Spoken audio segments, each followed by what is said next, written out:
So we'll jump right in. My name is Hod Greeley. I'm a developer advocate with Couchbase, focused on mobile. I'm here today with Andy Reslin, who's an engineer on the mobile team.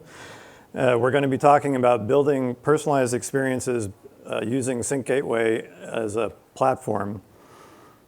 And the key thing that I want people to kind of take away, so if you take one thing away from this talk, the main point is that in building Sync Gateway, it's turned out to solve the problems that Sync Gateway solves in the mobile stack is that it's actually, we've created this platform that's actually really easy to build other kinds of services on top of. And effectively acts as kind of, you can think of it as acting as like a lightweight application layer that's really easy to deploy and some things like that. So I'll put Sync Gateway in context of the overall mobile stack just to give you an idea of that. And we're going to go over kind of the features and capabilities that actually enable it to act as this platform like I'm talking about. We're going to look at a use case, so something outside of the normal sort of mobile or web app, look at kind of an interesting use case. And I actually have a neat story about an encounter I had today to talk about that. And then we have an application that we've built to kind of walk you through how you might build something around this. We'll demonstrate that and walk you through the code for it. So Sync Gateway, what is Sync Gateway? So if you look here, this is what we refer to as the Couchbase mobile stack. And you have, so of course, on one end, you have Couchbase Server itself, which is our enterprise class NoSQL database. On the other end, you have Couchbase Lite, which was built to be, it's a fully featured embedded database meant for platforms like mobile platform, IoT. The nice thing about Couchbase Lite is that it is a fully featured embedded database that can run completely on its own as a substitute for your data store if you want. Or you can make it even more powerful by combining it with Sync Gateway to solve the problem then of synchronizing data in these kinds of use cases. This is particularly applicable to when you have applications that either have poor network access, no network access, but you can actually look at it as providing value in other situations as well. And that's some of what we're going to look at. So we're going to focus on this kind of glue intermediate piece here, Sync Gateway, and talk about what it was in solving these other problems that ended up making it really a more of a general purpose platform in a sense. So talking about the feature set. So Sync Gateway, so what you're seeing off to the side here is the list of our REST APIs. So it's got a bunch of REST, stream, and batch APIs. We have a Swagger spec for it. So for people who are familiar with Swagger, it's a tool that can take an API spec and automatically generate client libraries for that. So you have bindings for a bunch of different languages that come with our having done that. So I'll start actually going through some of the more notable pieces of this. So right here, what we see is the ability to manipulate documents and manipulate. So in our case, we have both documents, and then we separate out attachments as blobs.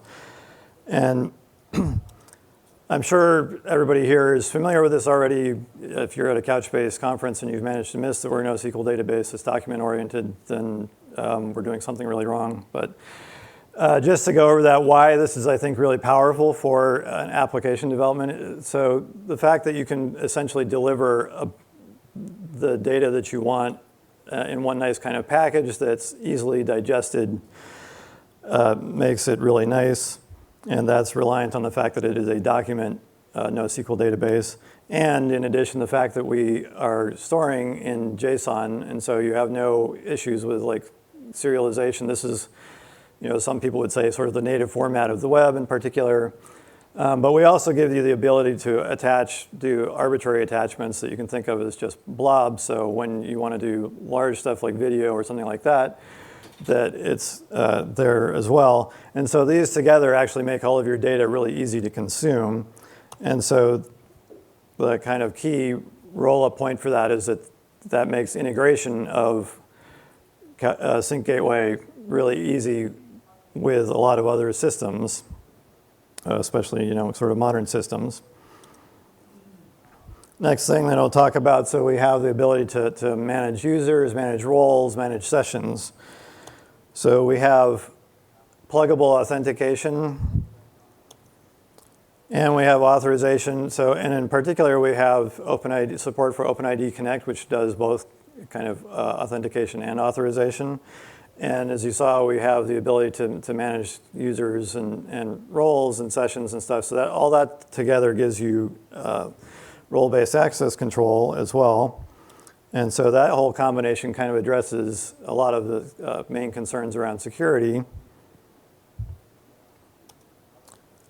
Then we have this nice, and Andy's going to talk about how this is actually something that's somewhat of a recent addition, but the ability to replicate data between Sync Gateway instances.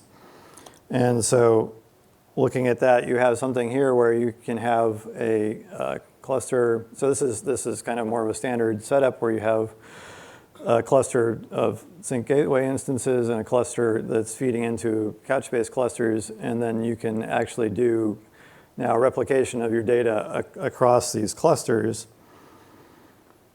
You combine that with the fact that Sync Gateway is stateless, so if you have a cluster and something fails, so typically you would have a load balancer in front of it. The load balancer is going to know that something's gone down and start just using whatever is left in your cluster, and so you get automatic failover, and it's really easy to bring this back up again. And on top of that, the Sync Gateway actually has a really small footprint. So when I say small footprint, I'm talking like we have these kind of a cool demo setup that actually runs Sync Gateway off of a Raspberry Pi. So it's light enough weight that you can actually deploy it in these kind of interesting kind of low capability situations. And of course, you can put it on a high capacity system and get a lot more performance out of it if you want. So all those together are addressing your ability to design a scalable architecture around it, one that's going to address some of the issues around high availability, fault tolerance, and even disaster recovery to some extent. And then finally, I'll talk about these last two endpoints. So one is this query, the fact that you can basically run queries against data, and that's feeding essentially through to your MapReduce queries defined in Couchbase server. And then the one that's really kind of, in some ways, the most key that ties a lot of stuff together is what we call a changes feed. So this is actually the streaming feed. And the changes feed, so this is all about event buildings and an event-driven system. And so the changes feed, whenever you have a document come in, an update to a document, you can control that document going out and then essentially have your client built to be reactive to that. And so that goes a long way to letting you build. Again, this isn't meant to be a big do-everything platform, but this does address some key abilities to actually implement business logic in interesting ways.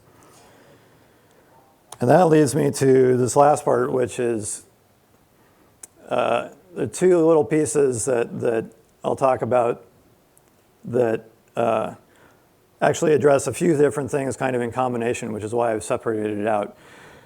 So we have one thing is on Sync Gateway, you have the sync function, and this is really core to what Sync Gateway does. And the idea is that whenever documents come in, document updates come in, they get processed by the sync function. And then one of the most common use cases, and I love my little animation here, hopefully getting the idea across, that when you process the documents, you have the capability of assigning them to what we call channels. So channels you can really think of as data routing pipes that give you separation of your data and ability to have this kind of subscription model. So you can subscribe to the information that, the Sync Gateway is piping information out based on the logic in your sync function. And that means that what's getting delivered to your application is only the stuff that's relevant. And so that applies to things like security, because you have data separation into these channels where you only have access based on your authentication and authorization. the fact that you're only getting delivered, it simplifies some of your logic on the client side because you can set up these different listeners on your channels. And they only need to react to data that's going to be appropriate for them instead of having to filter through. So you don't get this one big blob that's like, if this is the kind of document, then I go do this or whatever. It's like you have one chunk of code that's listening on the appropriate feed, and then you have another chunk of code that's listening on another feed. And so, your separation of things becomes a lot more clear and simple to maintain and all sorts of nice things like that. Now we're going to talk today, and I want to say the idea behind talking about digital signage here is that to really illustrate that you can use Sync Gateway sort of outside of the box of what you might think of in the mobile stack. And so this is just one example where we came up with some really interesting, and I actually have a couple of quick stories about this. So one is that this was partly inspired by somebody. There's an implementation that's going on right now that I can't talk about details much, but where there's a company that's actually taking a bunch of old infrastructure that really had a bunch of severe problems and that's driving some digital signage, and they're replacing it with Sync Gateway to drive their signage. And the other one actually that's really funny is today on the way in, I was coming into the convention center and I saw these guys standing in front of this big digital sign that's on the second floor around the corner. And I was curious, so I went over and talked, and it turns out that one of the guys is the CEO of this company that makes these telepresence devices. And so they actually have some of their signage on display. So if you walk around the convention today, you'll see some of their signs up. And so I started asking him about, what do you do when you have, because conventions are kind of known for having poor network connectivity often. How do you resolve this? And he looked at me and said, well, we actually licensed our own frequency in order to do our distribution. And I was like, what? He's like, yeah, we're somewhere between the 2.4 and 5 gigahertz range. And I was like, okay, you guys are talking serious money here to solve this problem so when you don't have that kind of money, I think Sync Gateway actually makes a really nice option to look at. The other thing, kind of motivation behind this, so here's an example where I think this signage really kind of sets the tone for this hotel. And what it got me thinking about is how the signage really allows you to engage customers in ways that are away from the web applications and away from mobile. So people dealing with web applications and mobile, they're kind of in control to a large degree of what they're dealing with. Whereas here, you can engage them kind of in your own terms, right? So I think this is a really powerful thing, and it's actually becoming, well, it's already big business, but it's kind of growing. So some of the biggest markets for this are like retail space, not surprising, I think. For banks, actually, I was really surprised to find out that this is a big market. Transportation, is that nice and blurry? Okay. And there's a bunch, so interesting that I found out that the market here is growing. It's almost doubling in size within a decade here. And you can see that there's a whole bunch of other areas that digital signage is becoming an important thing. We're actually going to talk about not just a read-only situation, but kind of read-write, so interactive, meaning that we're going to be talking about personalized preferences. And so to kind of set up the demo here, this is our scenario for it. So this is showing kind of the whole scope of things, and I'll walk through it. So the idea is giving a better experience to passengers on a plane flight by knowing something about them. So a typical thing, like even if you're in first class or whatever, the airline, the crew on board doesn't typically know anything about you. All they know is what seat you're sitting in. And, that's all the information they have. So why not improve that experience somehow? So what we're talking, the implementation that we have here is simple. We're not going to talk about kind of back end, how you get started with loading the data source, but assuming that you've got your preferences loaded into a cloud version of Sync Gateway, when the plane's on the tarmac and getting loaded, you push the preferences for that flight over to the plane. Then once you're up in the air, there, of course, you're offline. You're in an offline situation, but the passenger is still able to interact with the system on board. So you've built your application into the display to run on the display in the passenger seat. And then, they might make changes and things to their preferences in that case. And so once you land, you go back and sync back up that into the cloud. And what's kind of cool about that in the end is that now the airline has a lot of information about their passenger preferences. This could actually affect on their business side, really. Not only are they providing a better customer experience, but they may be able to start customizing what they load their planes with. So that's kind of the last bit of the scenario here. So that's what we're going to talk about. And I'm going to hand it over to Andy here to go ahead and walk through the code for that. So first we'll walk through actually showing you the live demo. I'll get you set up here, Andy. Thanks. We'll walk through the code for it. Right, so I'm just going to run through a quick live demo, and then we'll dig down into some of the core code in the different components in the demo, and we'll just explain some of the features that we're using. So for this demo, I've got 2 Sync Gateway instances running. One represents the Sync Gateway in the cloud, and the other one represents Sync Gateway on the plane. And I've got 2 admin UI tabs open here, so we can actually look at the documents that appear in those Sync Gateways as we're running the demo. And the first thing I just want to show is here we've got our Cloud Sync Gateway. Currently no documents listed. And then we can do the same, just quickly look at the Plane Sync Gateway again. It's currently empty. We're starting from scratch. So to kick the demo off, we've actually got a script that's going to do the heavy lifting, but we'll look at some of the implementation of that later on.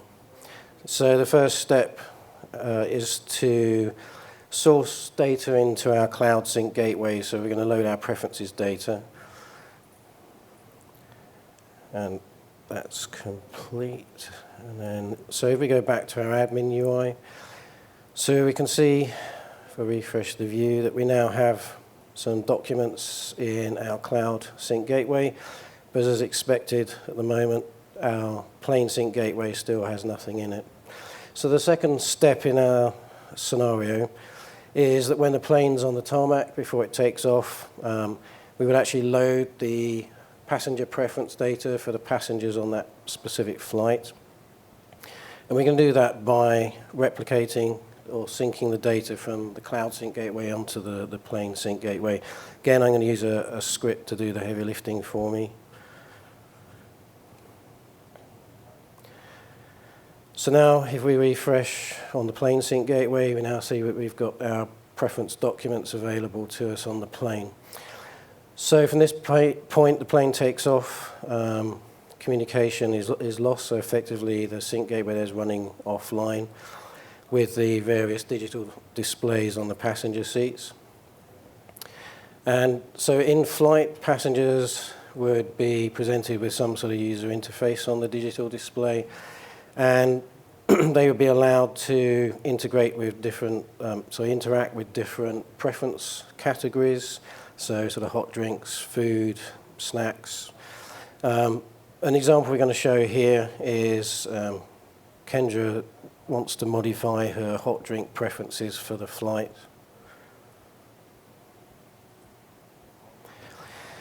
So we're going to display her current preference. She's been on a previous flight, so she's had previous preferences available. And she sees that there's a new milk option for her tea. And she's on a bit of a weight loss binge, so she's going to switch to sweetener. And she's going to save her preferences. And what we can do is we can actually look at the local Plane Sync Gateway, and this is the preference document. And we can see that preference document now contains Kendra's latest preferences. But just to show that we've actually saved that update to the local sync gateway, we can go back to the cloud. And we can see that on the cloud clearly, because we've got no communication with the plane while it's in flight, that we've still got the original preference data that Kendra had from a previous flight. So the final part of the scenario is the plane lands again, it's on the tarmac, gets to the gate at the destination. And the last thing we're going to do now is replicate any updated preferences from the passengers back to the cloud by doing another replication. And if we, again, revisit our admin UI, and this time we just refresh on the cloud, we can see that we've synced those preferences back, and then that data is available for analytics or for querying to build, as Hod was explaining, to generate inventory for future flights. So that's the end of the interactive part of the demo. Now what I'm going to do is just dig down into some of the key code segments that we use when we put the demo together.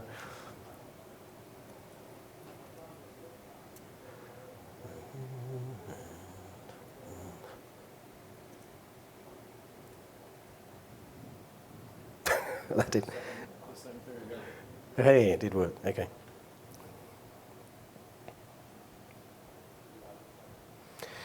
So the first part of the scenario was how we load data into the sync gateway in the cloud. So I'm going to show you what we did for the demo. In production, you would use different techniques. Maybe the data is actually already there if you're using sync gateway as the primary persistent store for your application, or you'd be loading that data from another back-end system. But for the demo, we just have a number of documents in a local directory. We scan that directory, and then for each document we find, we use the Sync Gateway REST API, and we push that document into Sync Gateway. And we just use the same file name for the document in Sync Gateway that we had stored on disk. I think some of the key things here, it's very easy to insert documents into Sync Gateway via the REST API. Now this particular call, this endpoint is just putting one single document. If you've got a lot of documents, we also have a bulk insert endpoint, which is much more efficient if you're loading documents from another system and there's a lot of records to push. And the other key thing to take away for this is that when you're putting documents into Sync Gateway, you have to use the REST API. And the reason for this is Sync Gateway is going to associate metadata with the documents that you're pushing in. And those are key to being used for routing the documents to channels in the sync function.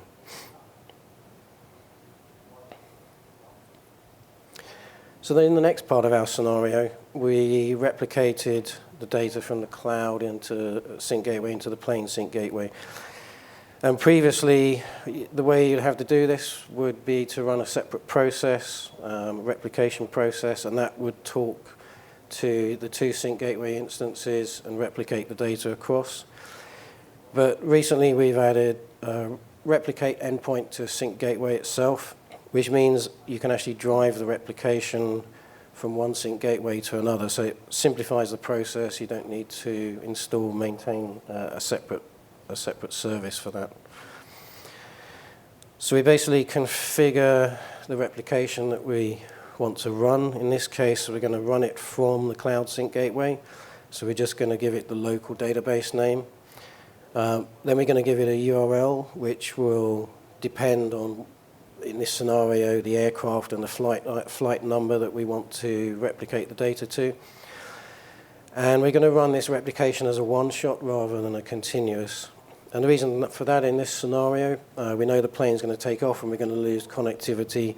And so running a continuous, there's no value to running a continuous replication. We're just going to do a one-time replicate to load the data into the plane. And then once we've got that configuration document, we post that to the replicate endpoint on the Cloud Sync Gateway, and it will handle the full replication up to the plain Sync Gateway instance.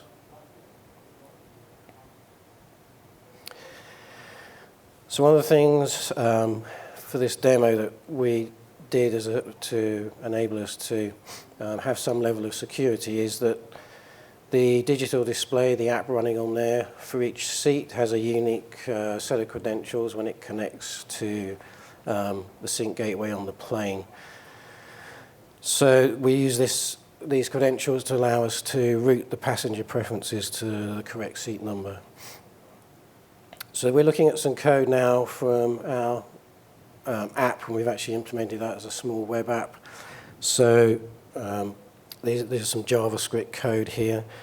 And when we want to display preference data in the application, we're actually going to use the changes feed feature for Sync Gateway.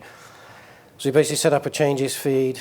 The URL we pass in is the URL of the Sync Gateway on the plane. We will then add a local listener to that changes feed, and the listener will get a document every time there's a new document revision on the changes feed. We'll get that document, and we'll be able to extract information from it to display on the display. And one of the key documents that we get in the application is the passenger preferences document.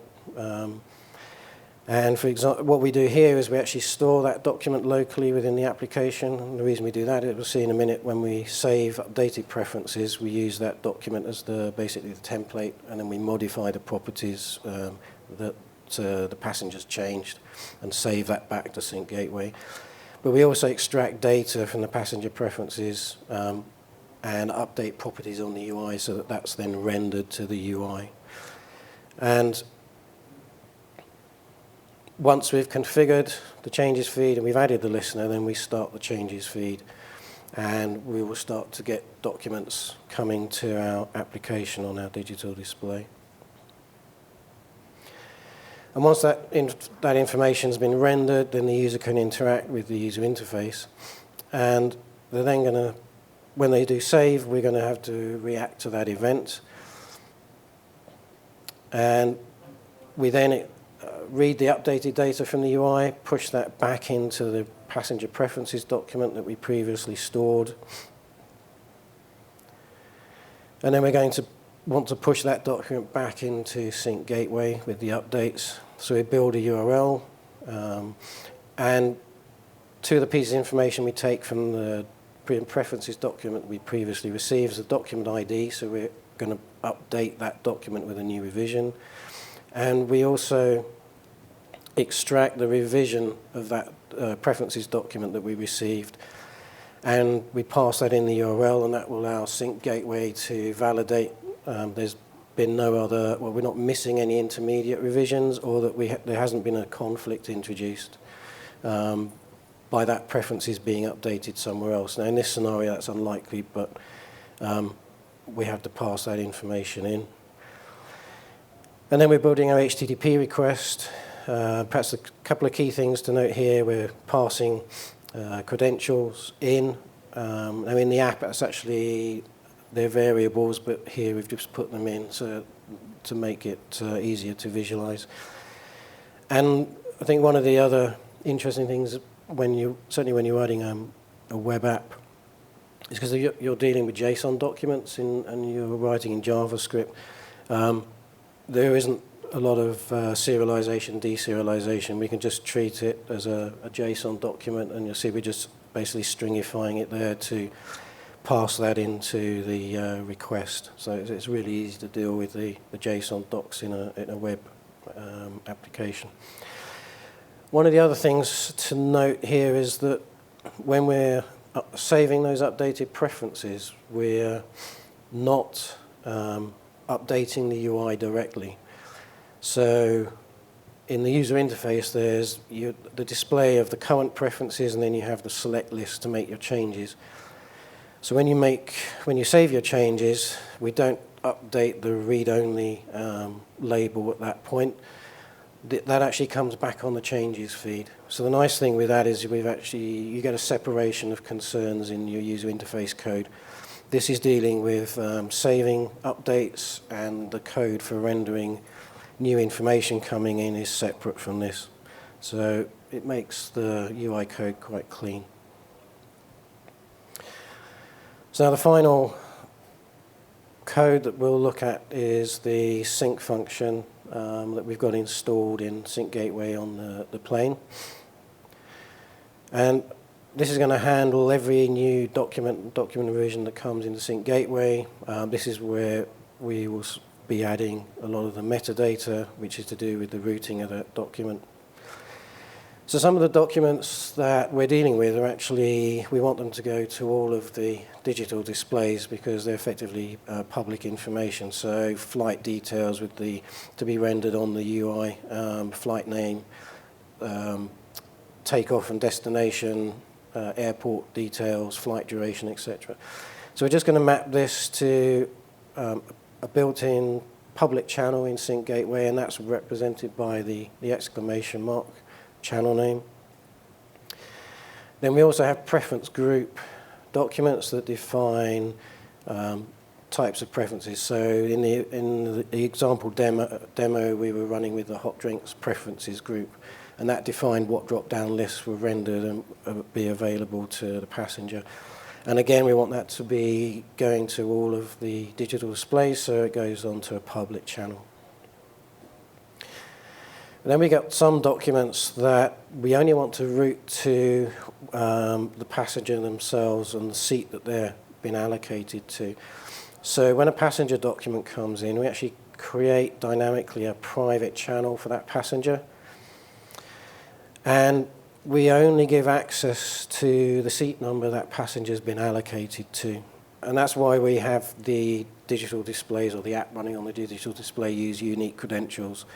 So we can identify when a changes request is coming in, that it's for a specific seat number, and then we know that it's mapped to a specific passenger. We can send their details only there. And we also have passenger preference document. Now there's an additional step here. So when we save the updated passenger preferences, we also want to ensure that those are being saved from the seat number the passenger is actually being allocated on that flight.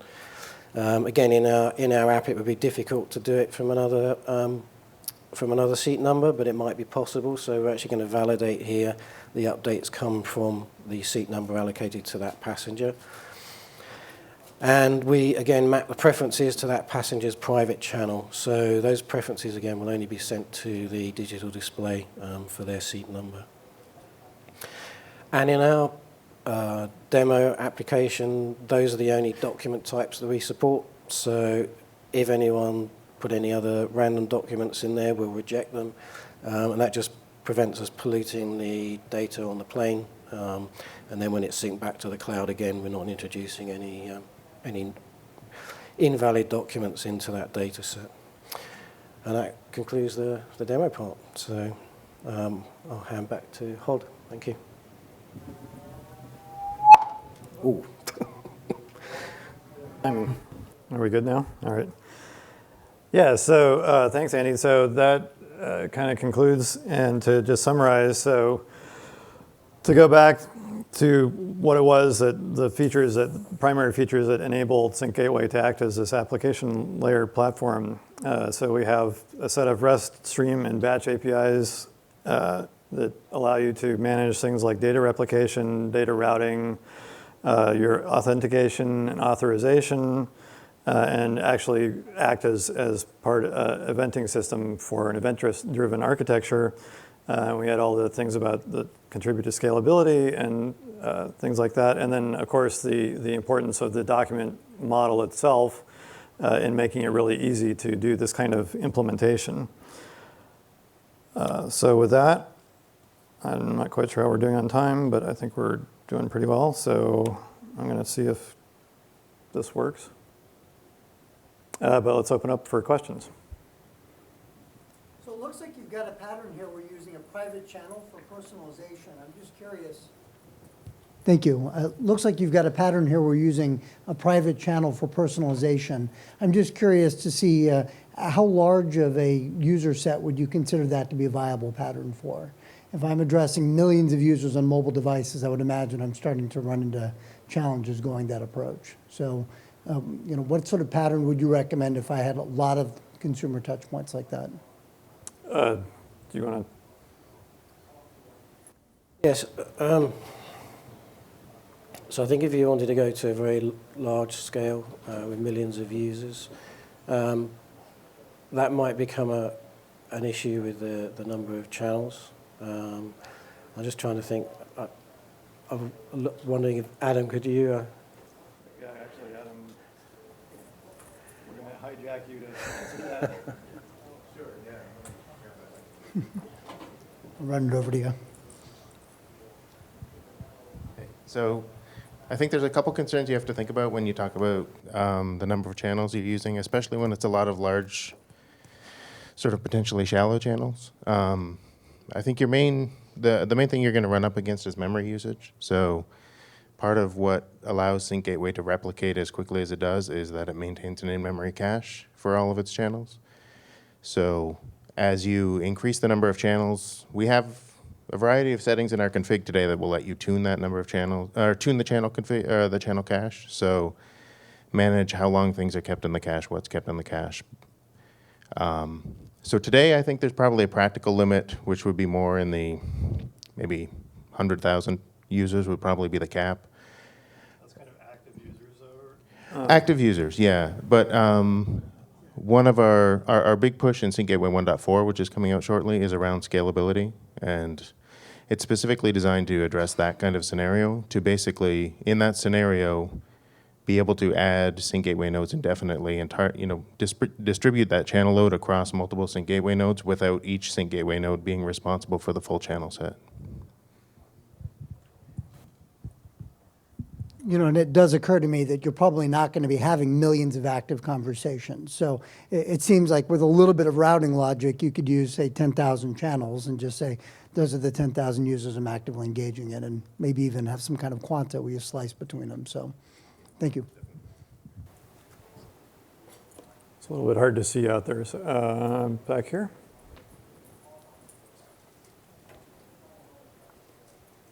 Somebody tweet something just to make me happy. You talked about using Sync Gateway replication. Obviously, Couchbase Server has replication itself. Can you use that to replicate safely with Sync Gateway in the front, or does that not work? So, yeah, I think you can do that. I think you'll introduce, it's going to be a little bit cleaner to do it through Sync Gateway. I think there's some potential issues with I don't know, with essentially ending up with conflicts that are not going to be handled as smoothly as if you handle it through Sync Gateway.